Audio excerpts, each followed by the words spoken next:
Only 3 weeks left to play, and all 3 of those games need to be wins. Otherwise, Nebraska will not see postseason play again this season. Welcome into Huskers Live right here at the Voice of College Football.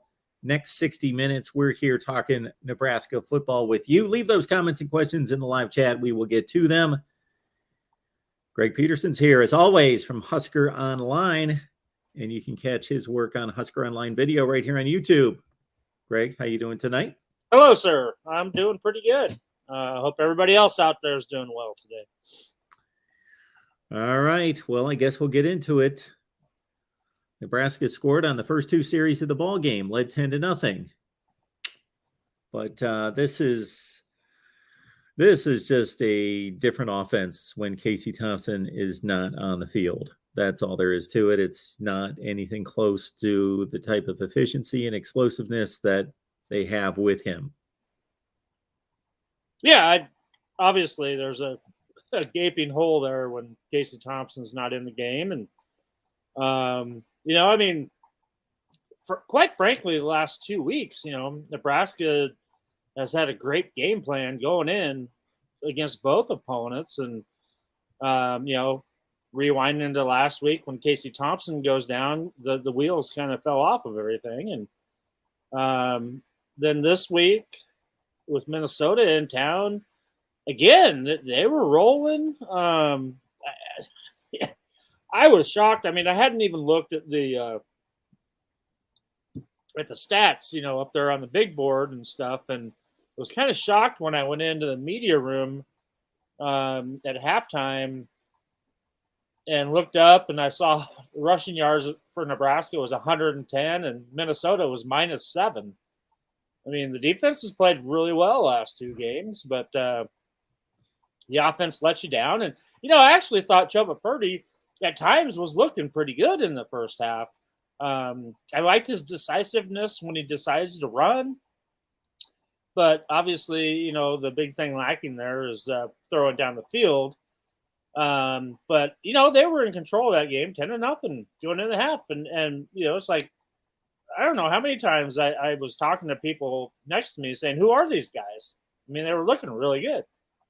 But Chubba struggled, and, you bring in Logan Smothers and truthfully, tell me a throw that Logan Smothers can't make better than Chubba Purdy. But, Logan did finally get him on the board on a drive. But the bottom line is Nebraska had 3 possessions there in the third quarter, all 3 and outs, and probably had the ball for 3 minutes. And, that's when, Tanner Morgan goes down for Minnesota, and I'm not sure what his name is. It's a nightmare to pronounce, but he came in and played really well and really got that offense moving. And Minnesota controlled the clock like they usually do. And yeah, it was just unfortunate kind of the way things went out. I don't know if Chubba Purdy would have got more playing time in the first half, if that made a difference. But, we all went home sad again. And now they got to win out even to think about a bowl. Anytime I see a situation where the offense comes out and executes that well early in the game, and then the next several drives or the rest of the game is completely the opposite. So for Nebraska, that's 75-yard touchdown drive right out of the gate, then a 50-yard field goal drive. Then the next 6 drives, they punt it. They go 7 empty drives in the second half. Next 6 consecutive drives were all punts, and 5 of them 3 and outs. So they went from efficient scoring drives to nothing for most of the rest of the game until late. And when I see that, I think, is that the beginning of the game, whether that's 15 scripted plays like Bill Walsh invented a long, long time ago, whether that's just got it, that team has that execution of those plays down so well, or did the defense adjust and then the offense fail to adjust back to figure things out? But they went from those 2 drives to nothing after that.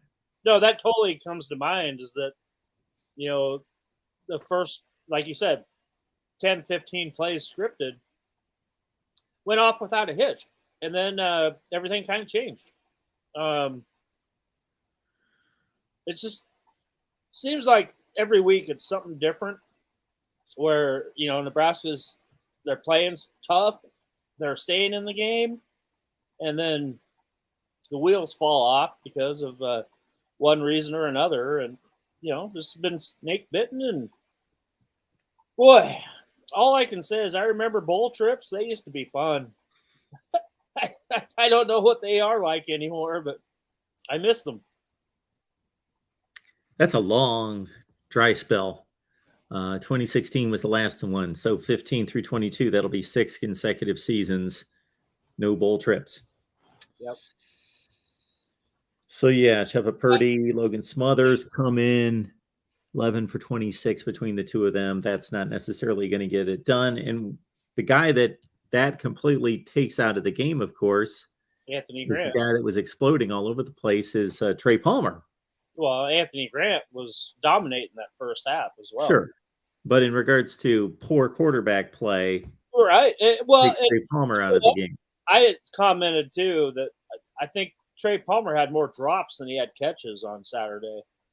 I don't think Trey played his best game of the year by any means. So, the blame has to be spread out, I think, a little bit. But, I don't know if you saw one of my colleagues, Adam Kruger at Channel 3 in Omaha, had actually captured, Mickey and PJ Fleck after the game. And PJ Fleck told Mickey right there, and it's on camera, that he said, "You got a hell of a future as a head coach." So that's pretty high praise coming from a guy, that's making $5 million a year as the head coach of a Power 5 program. And obviously, Mickey Joseph's already done a yeoman's job of kind of proving that he's got the stuff. He might not be ready for it right now, but he's got a bright future as a head coach, at a Power 5 school. I think that's a no-brainer. Well, a lot of people have that question. Yeah. That is the $64,000 question about this Nebraska football team: is who is going to be the coach, and who is going to, at what point are they going to be named? Right. And, the smart money around here is, obviously the way things have kind of shaken out, I think it's pretty obvious that there will be a new head coach, not Mickey Joseph. But Mickey Joseph, I think, retains on state, and that's part of the deal, is that they retain him as the associate head coach, wide receivers coach, because he is just way too valuable to let go. Seriously. But the one thing that he's lacking right now is the CEO part of the whole deal. So you really do need to bring in a guy, and the list of candidates, that's no secret. But there's a lot of guys that have experience running a Power 5 school that are available and will become available once the regular seasons kind of wrap up here in 3 weeks. So, yeah, that's the $1 million question. Who is it going to be? Those front runners kind of keep changing, but there's still some names that keep staying up there on the top. So I think, obviously, this is all Trev Alberts. And Trev Alberts pretty much, this is the weight of the stress that you get as an AD at a school with the resources that Nebraska has.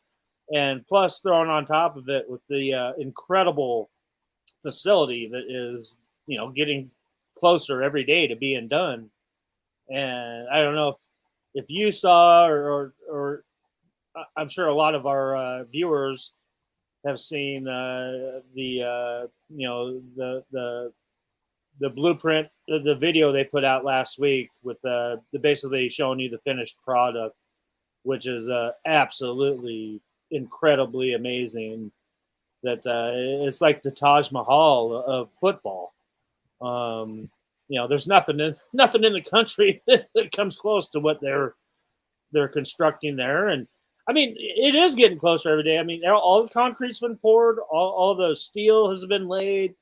It's all being welded together, and some of the innards are going in there right now, and it's going to be amazing. And sooner or later, Nebraska, they're going to be back. It's just hard to say how long it's going to take, but I mean, it's a pretty impressive deal for any recruit that comes here and sees what's going on here. Greg, you know the recruiting game as well as anyone. How often do these recruits mention facilities? Hey, it's a huge deal. I mean, I think that's almost a standard observation from every recruit that goes anywhere and sees the facilities, and how many times they say they've been blown away by it. And you know what's funny is that somebody had asked Mickey Joseph about that, and he is like, he just said, you know what? If you don't want to come here and play here, then there's something wrong with you. Basically, that I mean, because you've got every single tool at your disposal to make you excel at your craft, and the nutrition and the weightlifting program. The one thing that's very unique here at Nebraska too is the training table. They've gone all out there, and they allow all 24 programs have use of the training table 24/7, and so it makes it such a great family atmosphere that I mean, if you're a kid gonna go to college for 4 or 5 years somewhere, the biggest key that you're looking for is that family atmosphere. Because you're going away to your second family for a good 5 years of your life, and that's kind of one thing that you look for is that family atmosphere and stuff, and that's what that training table provides, is that all men's and women's sports sit down and break bread together, and it really does provide a camaraderie and just that family aspect that you get homesick for while you're a student athlete and trying to get to the next level of your life.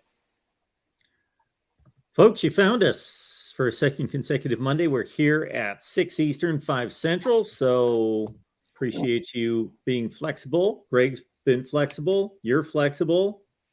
And we're doing this on Monday night. Physically, I wish I was a little bit more flexible. Central. I think of that every time I say that. But that's what happens when you get old. Then our next show here is the 7 o'clock call-in show that we've got over on the main channel. So join us for that. Also, keep in mind that Nebraska Cornhuskers Live is brought to you by our friends over at Gene Arthur Associates. Heck yeah. So if you would like to save, and who doesn't want to save on insurance? So check out the instant quote. You go to the link in the description section of all the videos, any of the videos right here at the Voice of College Football. Grab the link in the description section, and within a couple minutes, you get your instant quote. And our ticket giveaway, brought to you by Gene Arthur Associates, that's still going on. We got 2 games to go. So that would be Wisconsin in 2 weeks on November 19th at Memorial Stadium. And you can also take to the road and get 2 free tickets to the Iowa game. Yeah. The final day of the season. Go enjoy that frigid weather. So free tickets to Nebraska, Wisconsin, or Nebraska, Iowa. Go to Gene Arthur Associates on Facebook and Instagram. Follow, like, and share. I'm going to post the link in the chat as well, but you can find it easily on Facebook and Instagram. Just Gene Arthur Associates. Like, follow, and share, and you're automatically entered into the contest for tickets to the Wisconsin game, and then we will draw for the Iowa game. Did we ever? I don't think we ever had a name of the winner for the Minnesota game, did we? We did not. I'll have to find that out. Yeah, I was wondering that last Monday, and then we never heard anything. So We did not. They told me the first two games, we had a winner, and I know they post that on their Facebook page. So I'm going to see if there was a winner for the Minnesota game. and you know what, which is really cool too, is that like we're talking about a program that's been kind of floundering. That that's a rich traditional blue blood program that you've had this. You haven't been to a bowl game. You haven't been winning games, but you still have 100% fan support, and you still fill up the stadium. I mean, where else could you ever think that that would happen? Especially for we're talking about 6-7 year stretch. But that support for Nebraska football just never goes away. The only place I can think of that has suffered close to Nebraska and where the fans still show up, but I would have to go and look it up to see if I can almost guarantee they don't have a sellout streak, but they just about pack the stadium. First name that comes to mind is Tennessee. Yeah, but they've been up and down. They haven't gone through as long of a streak. And you Yeah, get they it from go to bowl games. the They go last to bowl the games. last time Nebraska was in a bowl game, they played Tennessee Yeah. in Nashville. Yeah. Tennessee goes to bowl games, but they have not been a player on the national scene for about 15 years. Yeah. Or just about as long as Nebraska. But you're right, though, in that comparison to that, Tennessee fans are just as nutty for their team as Nebraska is. And obviously, if you've ever been around Tennessee and how many times you hear Rocky Top sung at the, top of everybody's lungs all game long, or any, 24 hours before the game and 24 hours after the game, wherever you're at. But yeah, no, that's a fair comparison. That I'll agree with that, because you don't see Neyland Stadium half full. You don't see Memorial Stadium in Lincoln half full. And there's kind of a really good comparison with those two teams too, because although there's a lot of other things going on in the state of Tennessee, there's nothing else in Knoxville except the Volunteers, right? I mean, and Nashville is the closest place to Knoxville, and nobody cares about Vanderbilt in Nashville, but you do have the Titans, so there's other options there. Then there's a whole lot of places that it remains to be seen whether they would have that support under those conditions. Ohio State, Alabama come to mind, but you've seen, last time Alabama was down, and we're talking, pre Nick Saban, but they were down, and it wasn't long. It wasn't long, but I think you did see a drastic drop in attendance for games when they were down. It's been a while, but I believe that I witnessed some of that. All right, folks, we'll remind you to support the channel through the Super Chat. The Super Chat's available for you. Also, Venmo, PayPal, and Cash App. Search MarkRogersTV. All right. And of course, check out Gene Arthur Associates on Facebook and enter to win 2 tickets to the Wisconsin game. All you have to do is like, follow, and share on Facebook and on Instagram, Gene Arthur Associates, and you're automatically entered. And you know what? We've been very blessed with our weather here for each and every home game too. So, that Wisconsin game you might get lucky and it not, it might still be in the 50s and 60s there too. I can't guarantee you anything about the last game there at Iowa City, because usually 99% of the time that's very nasty cold weather. Usually a rough one. Yeah, bundle up. Folks, you can let us know in the live chat who you would like to be the next coach. That's a realistic choice. Matt Rule is the last name that seems to be the last one entered into the ring, into the hat. Yeah, That's a hot commodity. yeah. The two biggest names that keep coming up right now would be Matt Rule and Chris Kleiman. Some of those other candidates have kind of dropped off. I mean, Lance Leipold was very successful, and Kansas kind of dropped off, but then had a big time win again on Saturday.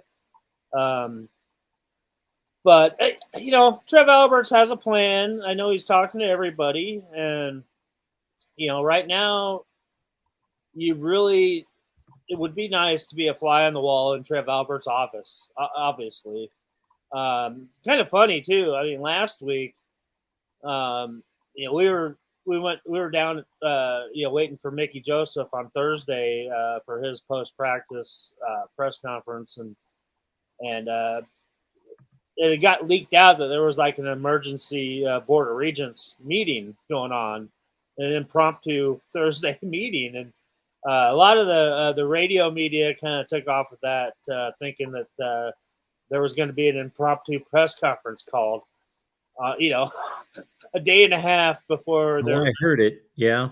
Yeah, which is really ridiculous. And I think that just got blown way out of proportion. But there was a nugget that I did get out of that, is that one of the associate SIDs that I was talking to Thursday morning did tell us that Trev is actively looking for a different spot, venue, around campus there to have the new head coach hiring press conference. See, they've always done all the regular press conferences are done on the 6th floor, like your Monday press conference.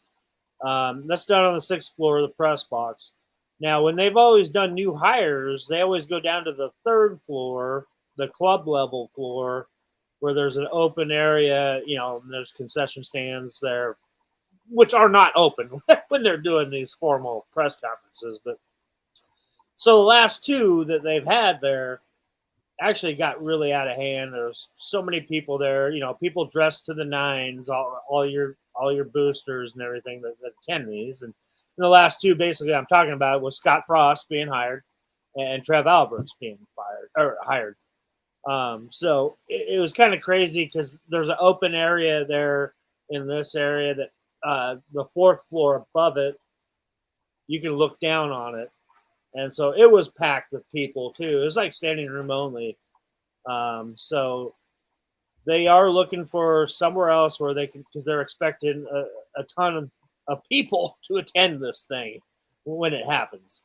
So that is just kind of an interesting thing to me. I don't know, most people are probably just like, what's he's just babbling on about stuff. But they're all kind of just telling things to me that there's something's going to happen here. And like we kind of talked about last week, is that I expect, seriously, that Saturday after the Black Friday game with Iowa, that there will be a press conference either on Saturday or Sunday. And then you will know who the new head coach at Nebraska is. If it's Mickey Joseph, then I still think that they would announce that before the Iowa game. So that's what my sources say. That's what my common sense says to me as well. If there are a number of guys that they're interested in who may be willing to leave or made available from another job, just right on that Saturday that you're talking about, though, don't you think it may be at least a few days after that? Meaning if there's somebody that still has a team right now. No. I think they already have a guy in mind.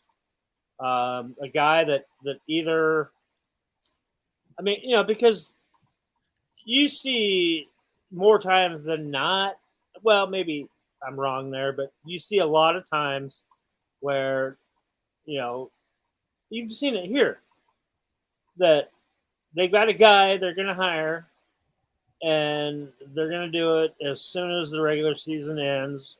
And maybe that guy stays with the program he's out for the bowl game.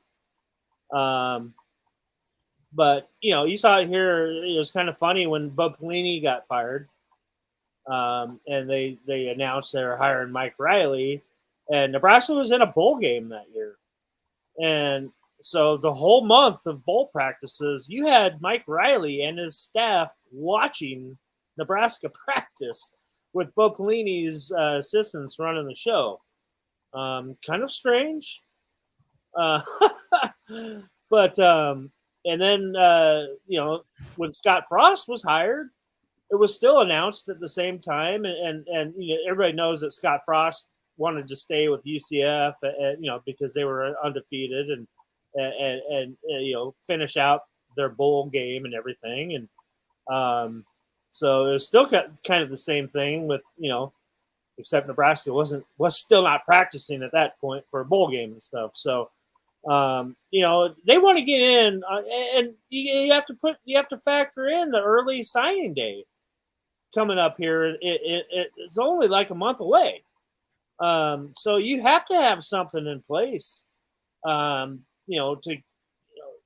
keep your recruits that you have, and to keep the guys that you already have on the roster, and give them as much time to think about things, because we all know in this day of age with the transfer portal, you can move whenever you want to. You can just say I don't like it here anymore, and you're gone.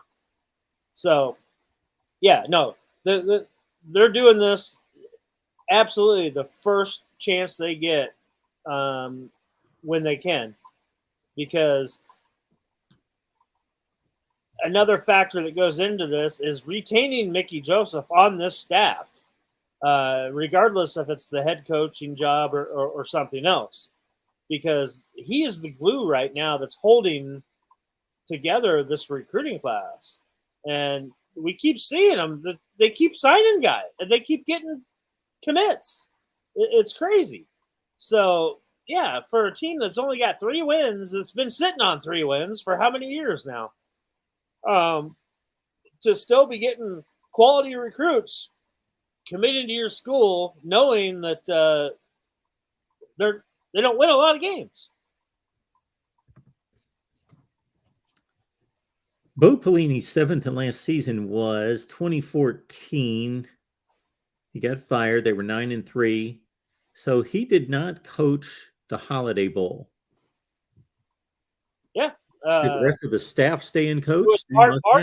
Barney Cotton was the head coach Okay. that coached that bowl game. Yeah, yep. I remember that game, 45-42. Holiday Bowl. Yeah. And he had Mike Riley up there in the booth watching it and being interviewed during the game, by the network that was carrying the game.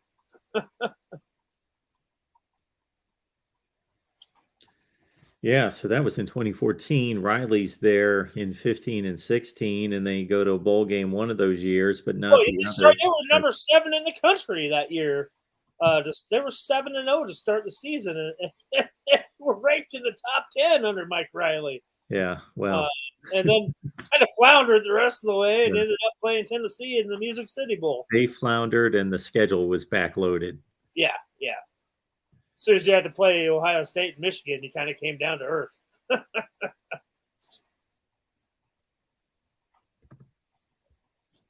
Mark, Brady Hoke is at San Diego State. Rich Rod fled to Cuba, I think, but I really think Zach Taylor or Luke Fickell. You know what? The one name there, the last one that you mentioned, Luke Fickell would be the dream guy that you would want to bring in here. From what I hear, he's not really interested. He's not really interested in anything right now. But that's probably target number 1. A lot of the other names that are on that list too, some guys that Mark Stoops, but he's doing really well at Kentucky, and some of these other guys have kind of dropped off a little bit, but like I said, like your Lance Leipold's and guys like that. So it's just, I don't know. Credit to Trev Alberts for keeping this a lot under his vest, because I think I don't know. I think when the guy is named, it's going to kind of surprise everybody. That's just kind of the feeling that I'm getting out of the whole deal right now.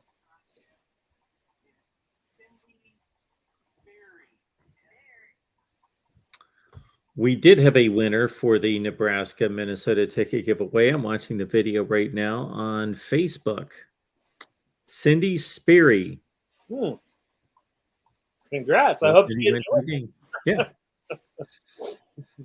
So It was kind of funny. I just joking around too. It was like in the third quarter, and all of a sudden the crowd started doing the wave. It's just like, okay.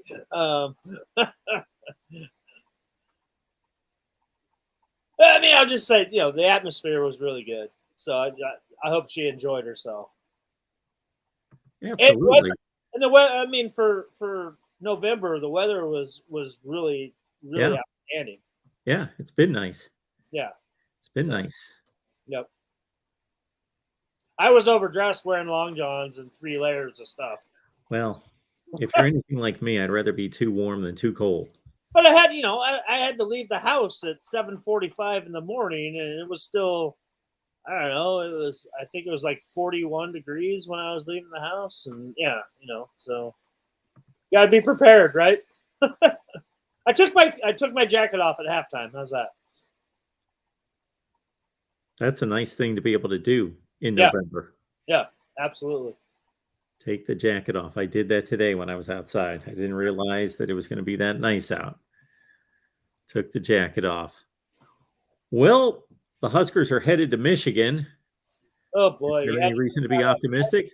You had to bring that up. Well, helmet's behind me. Yeah. Was it a 29-point spread? Ooh, I didn't look at that. 29. Yeah, it's a little high, if you ask me, but I don't know. It could easily be done, I think. I mean, we are talking Michigan's playing as well as anybody. They are.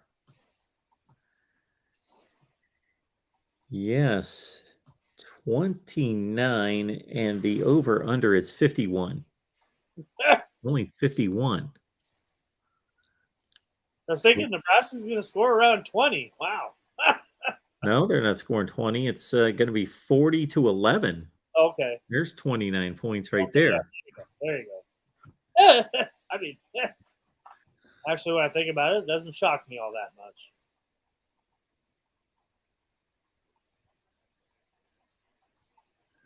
Obviously, Nebraska's capable of staying in the game, especially the defense has played very well the last 2 weeks, and you see how they played when, say during that first half when you weren't letting Minnesota control the clock and run those, have those 11, 15 play drives that eat up 8 minutes off the clock. You didn't see that. And once Nebraska was going 3 and out and getting all these empty possessions, and then the defense is out on the field, and you know what that does to a defense. It's hard to keep playing at that high level when, all of a sudden you end up having to play 75, 80 snaps when you only played, like 25 in the first half? Yeah, it's tough on the defense when you keep going 3 and out, which they did 5 consecutive series, and the defense still held up. Now it's on to Michigan. Of course, last year's Michigan game was... Oh, that was a great game. Fighting down to the wire. One of the best games, I think, of all year last year, if you're talking regular season games anywhere in the country. That was a very exciting night game, great atmosphere, and yeah, I kind of get goosebumps thinking about the atmosphere that happened last year. Mark Edwards, thank you so much for the Super Chat contribution. Mark is remembering the Rich Rod and Brady Hoke years at Michigan. He says, I feel your pain with Nebraska. I really do. Go Blue.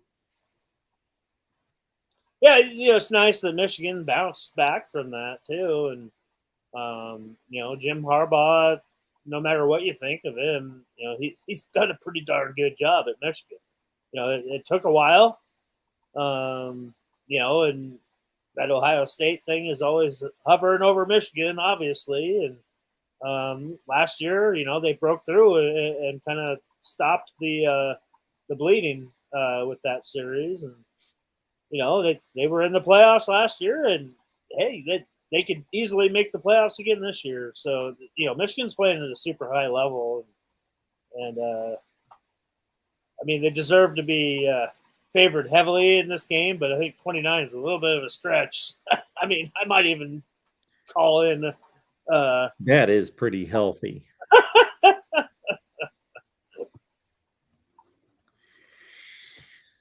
That is pretty healthy, especially since Michigan likes to run the ball. It's not like an Ohio State team where when they were 30-point favorite Ohio State against Iowa, and I thought that was too much, and they covered with no problem. I just don't see Michigan putting up 40-plus points on the board in this type of a ball game. And, I mean, obviously, too, when Nebraska's strength is running the ball, and you've got quarterbacks kind of struggling to throw the ball down the field, unless Casey Thompson is back. I mean, that's the X factor, right? But I think that point spread tells me that Vegas doesn't think Casey Thompson is going to be back. That's what our buddy Jesse is asking about Casey Thompson playing this week. Yeah, we won't know anything. We have Mondays off, so we'll hear from Mickey Joseph tomorrow, and whatever players are made available, and he probably won't say anything. No. Casey, I don't think you'll hear from any quarterbacks tomorrow. You didn't last week either. But we'll know a little bit more tomorrow. We'll know a little bit more on Wednesday when we talk to Mark Whipple. And then obviously we'll kind of get a close to definite answer on Thursday when we talk to Mickey Joseph again.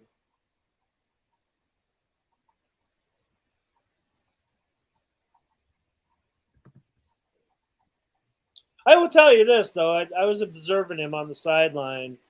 And when they did get that touchdown in that first half there, he was going nuts. I mean, he was bananas and was so happy, when Chubba came off the field and embraced with him.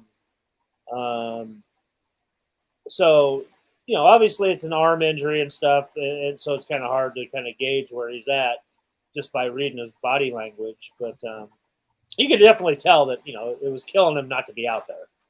But he was trying to support his team in the best way he possibly can. Right, folks, this is Nebraska Cornhuskers Live. We come your way every Monday night now, 6 Eastern and 5 Central, where it counts. Brought to you by Gene Arthur Associates. So, home, auto, and just about any other insurance needs you could possibly think of. Any insurance quotes that you would like to get, you get an instant quote. It doesn't take long. Grab the link in the description section of any of the videos, and you can go right to Gene Arthur Associates, get your instant quote. Okay, completely separate from that, we're still giving away tickets, courtesy Gene Arthur Associates, to the Wisconsin game. So we had a lucky winner for the Minnesota game, the Illinois game, and then the Minnesota game. So enter, and you can do that by going to Facebook, looking up Gene Arthur Associates on Facebook. I'll drop the link here in the chat as well, as we always do. Go there, like, share, and follow. Instagram and Facebook, you're automatically entered, and you can check out the Huskers live against Wisconsin. And you know what? I do know that those are pretty decent seats, too, that those tickets that you win.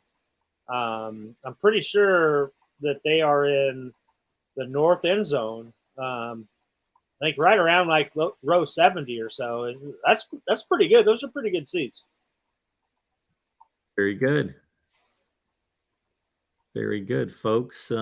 Any other comments or questions that you've got to to throw at us here. Keep in mind, we've got Nebraska postgame here as well, here at the Voice of College Football after the game.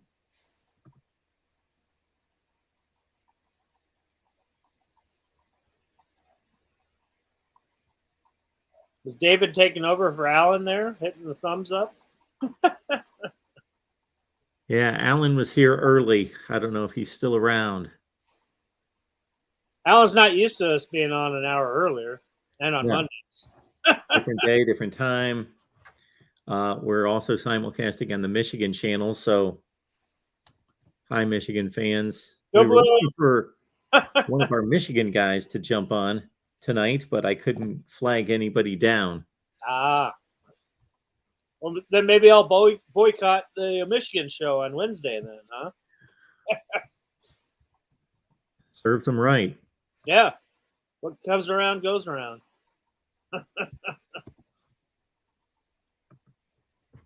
They're probably laughing. There's a 29-point spread. They don't care. They don't need to go talk about it, right? Well, who was playing well on Saturday? Who stood out to you? I'm guessing they were on the defensive side. Well, yeah. I mean, Garrett Nelson came up with some big plays. Caleb Tanner, a couple of sacks there. He really came to play. Malcolm Herzog, again, as a true freshman, played really well. Those are kind of some of the guys that really were standing out to me. And up and down, everybody played very, very solid. I wouldn't point my finger at anybody for having a bad game. Luke Reimer, was very solid as usual. So, the one, like I pointed it out earlier, I was a little bit disappointed in Trey Palmer's effort out there. And it wasn't all his fault, but there were 2 or 3 balls there that were in his hands that he should have come down with. And Anthony Grant, he comes to play every week, and I mean, he must be the sorest guy on the planet every Sunday morning, all day on Sunday, just with the reps that he takes. He just takes a pounding, and very, very impressive young man, very impressive running back. I think, for the game total, I think he looked better than Mo Ibrahim did. And I'm not taking anything away from Mo Ibrahim. I mean, he ended up getting his 100 yards, and both of their backs did, and that all came in the second half, obviously, because they had -7 yards as a team at halftime. But those are some of the guys that stood out to me. Marcus Washington too had a couple of big catches too, so he played well.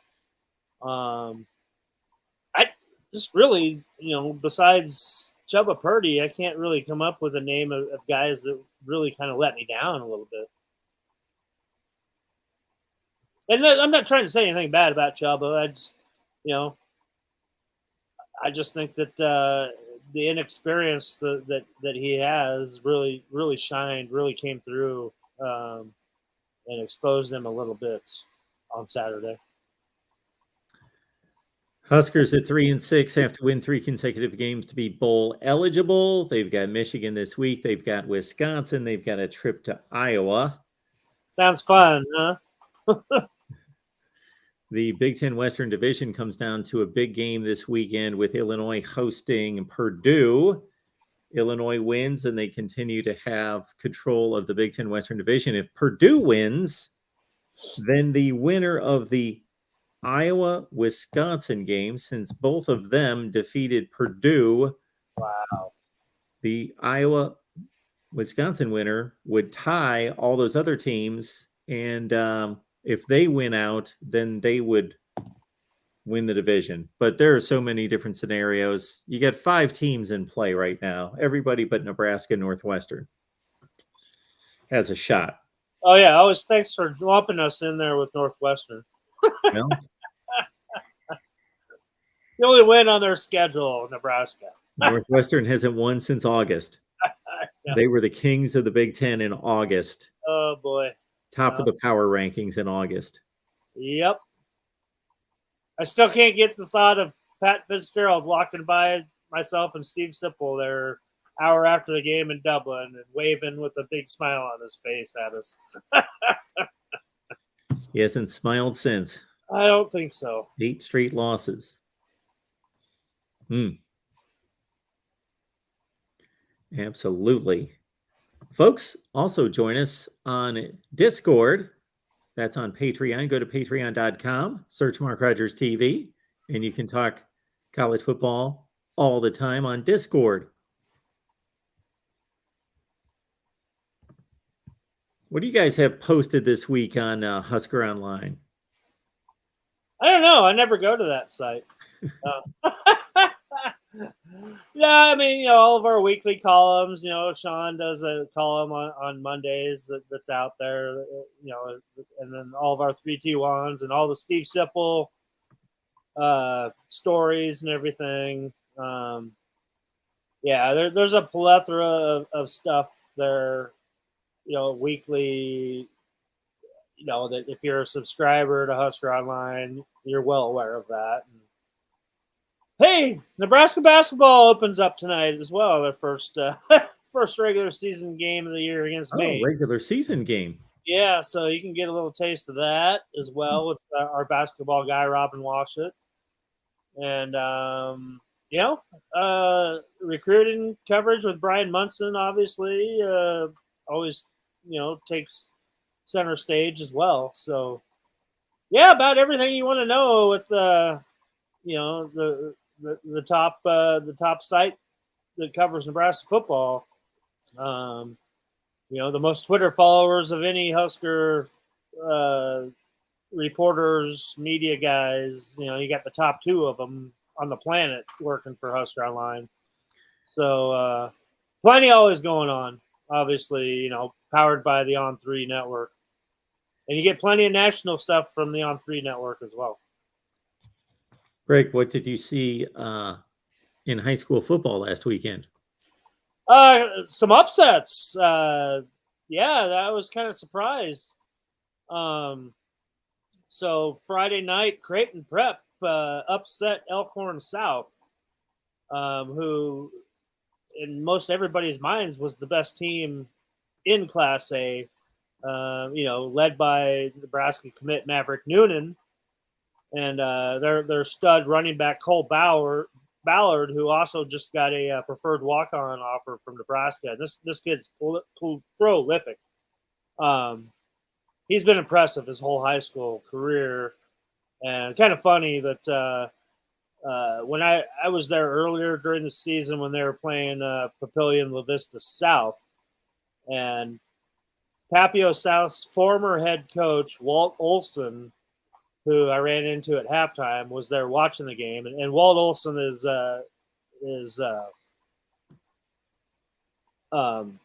Greg Olson's uncle, former Chicago Bear, Carolina Panther tight end, former Miami Hurricane. So Walt's a good old dude and a legendary coach here in the state of Nebraska. And it was kind of funny. He was leaving at halftime because Elkhorn South, I think, was up 42-0 at halftime, and he'd had enough. And, chatted me up a little bit as he was leaving. And he's like, I tell you what, that number 5, he's going to be playing in the NFL someday. So, yeah, very high accolades, but they got beat by Creighton Prep, who you didn't really give much of a chance. And another Husker offensive line commit, Sam Sledge, is one of the standouts for them. And then Gretna took care of business, which you always thought it was going to be Gretna playing Elkhorn South in the finals. But, now Grand Island will play Gretna, and Grand Island has had a great year. A team full of a lot of unknowns, really, but have really played well all year. And then Omaha West Side and Creighton Prep are your other finalists. And so should be some really good stuff. And Nebraska just offered the West Side place kicker too. He's got a cannon for a leg and has a lot of interest around the country. So, and West Side also has Caleb Benning, who's a Nebraska offer, a legacy. His dad, Caleb Benning, or Damon Benning, running back in Nebraska, won national titles here in the 90s. So still a lot of Nebraska flavor going on here. But unfortunately, Caleb's been hurt. He got hurt mid-season and is out for the year. But should be very interesting. Really should be interesting. But you were out to cover somebody in particular, right? Last weekend? Yeah. I mean, we were there. We were watching, obviously a Sam Sledge versus Maverick Noonan matchup. And then, Gretna, you had Mason Goldman, who's another offer kid playing. So, yeah, there was a lot of Husker flavor there, and you still have some guys still available, still playing out their season here. The semifinals coming up this Friday, and then in 2 weeks. It'll be the finals here at Memorial Stadium in Lincoln on Tuesday night. Where are you headed on Friday? I'm gonna go to that. I'm going to the Gretna game. Yep. I don't have a lot of interest in seeing West Side and Grand Island, so yeah, I'll go to Gretna and Creighton Prep. Yep. I want to watch that other battle, between the two offensive line, the commit and the offer kid. Because they'll go against each other both ways. So it's always a fun kind of thing to watch. And Gretna's quarterback, Zane Flores, is an Oklahoma State commit. He's really, really good. So, yeah, it should be fun.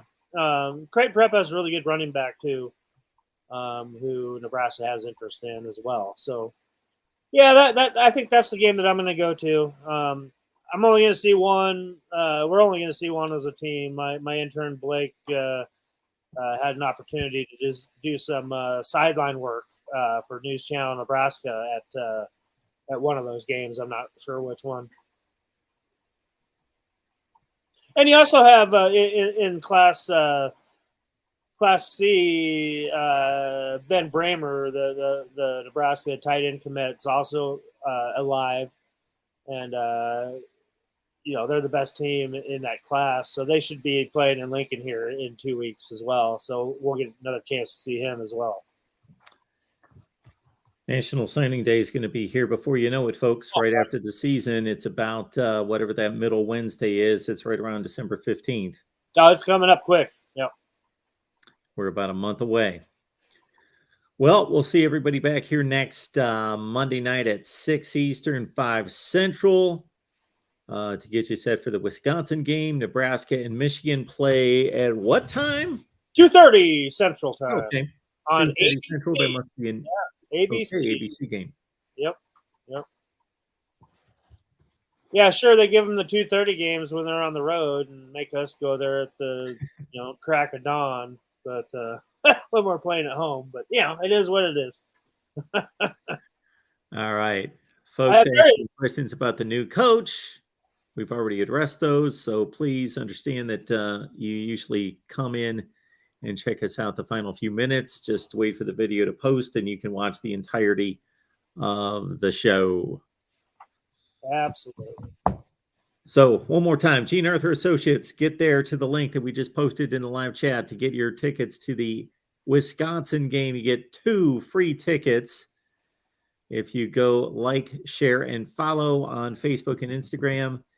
And, of course, join us for post-game of Nebraska and Michigan, both on the Michigan channel for the Michigan slant, and then on the Nebraska side right here at the Voice of College Football, GBR. Does Gene Arthur, do they do life insurance? Oh, yeah. Okay, well, I may have to talk to him because if I can't take much more of Nebraska losing. It's shortening my life. That's a pretty good promo there. That's a good one. That is a good one. You had me on that one.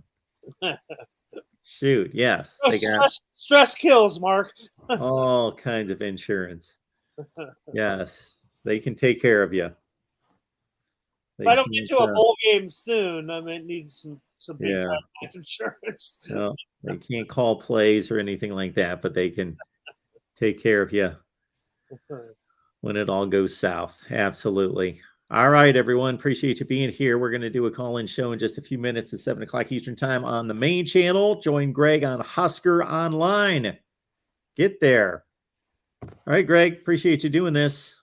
95 straight weeks. Wow. My pleasure. I love it. I love it. We could do this for 4 hours and have fun with it. So If I could clone myself, I would do. yeah, you don't have the all time. sorts I of know these. that. Yeah. All right, man. We appreciate it. Everybody, see you back here next Monday. Yep. Everybody take care. Thanks for watching.